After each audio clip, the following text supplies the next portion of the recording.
Neglect करते जाओ। इतनी ताकत पैदा कर लो, गांव कब्जा कर लो, शहर कब्जा कर लो, प्रदेश कब्जा कर लो, देश कब्जा कर लो।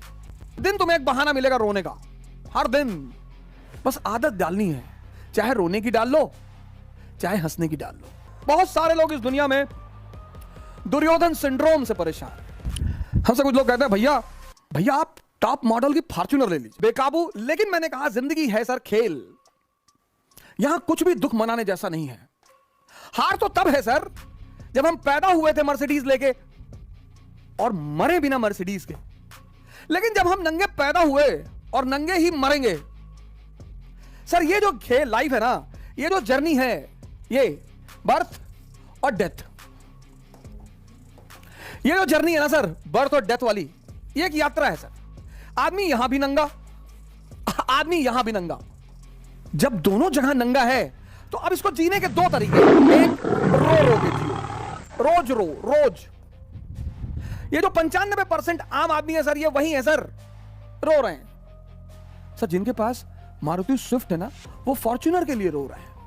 जिनके पास 3 BHK का मकान है, वो विला के लिए रो रहे हैं। पागल। हमारे एक मित्र हैं, अब तो रहे नहीं, श्री SK ओझा जी, हमारे संघर्ष के बहुत बड़े साथी थे वो। उनका एक कमरा था सर 6x6 का। हम उस 6x6 के कमरे में 3 लोग सोते थे सर। हमारे पास इतना पैसा नहीं था कि हम रूम रेंट पे ले लें मुखर्जी नगर में सर। मेरी 8 बजे सुबह क्लास होती थी और अब शुरुआत में तो आपके पास इतना पैसा होगा नहीं, घर से कोई बैकिंग थी नहीं, माता जी ने घर से भगा दिया था। सिर्फ मेरे एक बचपन के मित्र हैं जिनका नाम मैं किसी दिन बहुत फुर्सत से लूंगा, पंकज पांडे जी। उन्होंने बीच बीच में बहुत आर्थिक सहायता की सर। लेकिन आप हर महीने खाने का पैसा, कपड़े का पैसा थोड़ी मांगेंगे सर।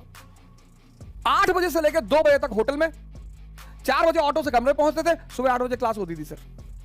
ये जो यात्रा है सर, अब तुम्हें डिसाइड करना है कि हंसोगे कृष्ण की तरह। इस आदमी का जीवन देखो सर, जन्म से मृत्यु तक चुनौतियां, पर आप इस आदमी को कहीं रोता हुआ नहीं पाओगे सर। यही इस आदमी की खासियत है।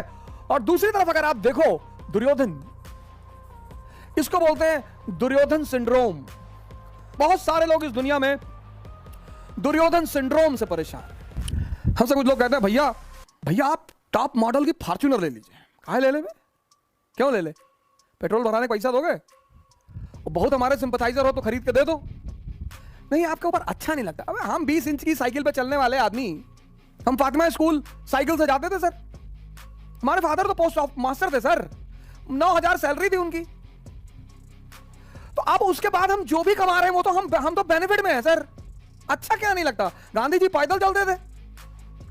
मैं आप सभी मित्रों से निवेदन करूंगा कि अपने जीवन में साइकिल को जगह दे सर। अगर आपने साइकिल को अपना लिया सर, 10 किलोमीटर की रेंज में जहां भी चल रहे हैं साइकिल चलाइए सर, मस्त रहेंगे सर। और कभी आपको लगे कि मैं आपको प्रवचन दे रहा हूं, आप आइए दिल्ली और हमारे साथ साइकिलिंग करिए 60 किलोमीटर की 1 गो में। और हार नहीं कर पाए सर, छोड़ देंगे पढ़ाना, कभी कैमरे पर नहीं आएंगे सर। जिसको भी लगे, अरे सर दुर्योधन सिंड्रोम से परेशान मत रहो, शुक्रिया करो तुम्हारे पास जो भी है। 2007 में हमारे मित्र हैं पांडे जी, पंकज पांडे जी, उन्होंने दया खा के मुझे अपना स्कूटर दे दिया। उनके पास एक ब्रेवो स्कूटर था, तो हमसे कहा यार तुम जो है कोचिंग तक जाते हो ऑटो पकड़ के, हमको अच्छा नहीं लगता, तो ब्रेवो स्कूटर दे दिया उन्होंने। अपने समय से शर्म मत करो सर, अपने समय से डरो मत, लड़ते रहो हंस हंस कर। ये जो है अब आपको डिसाइड करना है सर। रोगे तो हर दिन तुम्हें एक बहाना मिलेगा रोने का, हर दिन।